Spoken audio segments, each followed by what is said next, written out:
आज कहाँ तुम सत्संग से बाहर हो? सत्संग में ही तो हो, चल रहे हो, पर मन बाहर चल रहा है। मन विश्वास में नहीं चलता है, मन को दृढ़ श्रद्धा नहीं है। मन आपको आपके अस्तित्व से बहुत दूर ले जाएगा। मन का कार्य है ईश्वर के विपरीत सोच करना। जैसे जैसे आप ईश्वर के पीछे संशोधन करते जाओगे, जैसे जैसे ईश्वर के निकट चले जाओगे, जैसे जैसे सद्गुरु तत्व के समीप और चले जाओगे, वैसे वैसे मन आपके सामने इतनी भयानक अवस्था है और इतना प्रचंड विज्ञान आपके सामने प्रदर्शित करेगा। मन आपके सामने एक सरकारी वकील की तरह आपके ही ज्ञान के ऊपर रॉन्ग आर्ग्यूमेंट करेगा। कभी ऐसा भी हो सकता है कि परिस्थिति कभी आपकी समझ में ना आए, ज्ञान आपकी समझ में ना आए, विज्ञान न समझ में आए, तो वहां प्रगति के लिए क्या करना चाहिए? आप अपनी मन की बातें सुनकर एग्री होकर बैठ न जाइए, क्योंकि मन तो वही चाहता है कि तुम उसके बहकाव में आ जाओ और तुम चलना बंद कर दो। तुम इतने दूर चले जाओ कि तुम्हारी प्रगति ही ना हो, उसका काम हो गया। शिकार को शिकार करने की जरूरत नहीं है, शिकार को गुमराह कर दो, शिकार खुद ब खुद तुम्हारे पास आ जाएगा।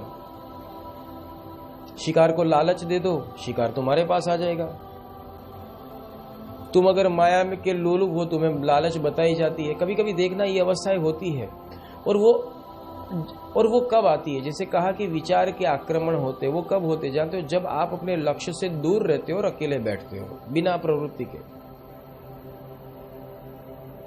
तब मन आपको आक्रमण कराता है और धीरे धीरे धीरे धीरे करके आपका माइंड वॉश करता है और आप खुद के संकल्प को तोड़ बैठते हो और विपरीत चले जाते हो।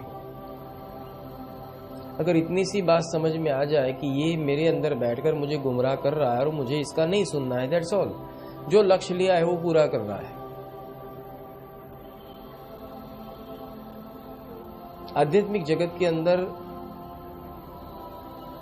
एक खोज करनी है और खोज करने के लिए आपका जीवन एक मिलिट्री मैन जैसा होना चाहिए। आप कभी किसी लश्करी इंसान से मिलना, उनको पूछना कि जिस दिन से मिलिट्री स्कूल में एडमिशन लिया उस दिन से पहले उनके साथ सिग्नेचर करवाई जाती है कि यहाँ आने के बाद जो भी तुम्हारे साथ सुलूक किया जाएगा वो तुम्हें मान्य रहेगा। यहाँ तक कि तुम मर भी सकते हो, तुम लकवाग्रस्त भी हो सकते हो, तुम बीमार भी हो सकते हो, तुम अपाहिज भी हो सकते हो। और दूसरा, आज के बाद तुम्हारा नाता तुम्हारे देश से पहले है, फिर परिवार से।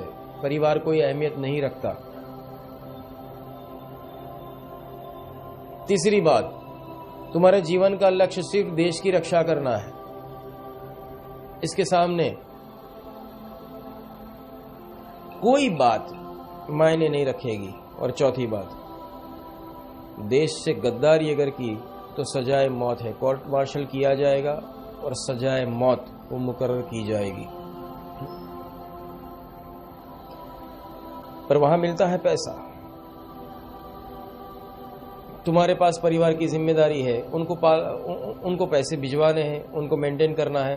तुम वहां पैसे के लिए ये भी एग्री कर लेते हो, पर परमात्मा के लिए नहीं कर सकते। क्यों? क्योंकि वहां पैसा नहीं मिलता है। शूरवीर उसे ही कहते हैं जो बिना पैसे, बिना अपेक्षा के अपने आप को शत्रुओं की गोलियों से छन्नी होने के लिए तैयार हो जाए। सूरा सोई सराही है जो ईश्वर के नाम पे चल निकलता है। मन 24 घंटे तुम्हारे साथ रहकर गुमराह तुमको कराएगा, कराता ही रहेगा एवरी डे। आप खुद से प्रश्न पूछो कि तुम कितने सत्संग सुनते हो। एक, क्या रेगुलर सुनते हो? नहीं। अरदास रेगुलर करते हो? नहीं। अरदास के साथ दान करने को भी कहा गया है, वो करते हो? नहीं। ध्यान के लिए कहा गया है, वो करते हो? नहीं। अगर तुम कर ही नहीं रहे हो कुछ, तो फिर क्या करने आए हो?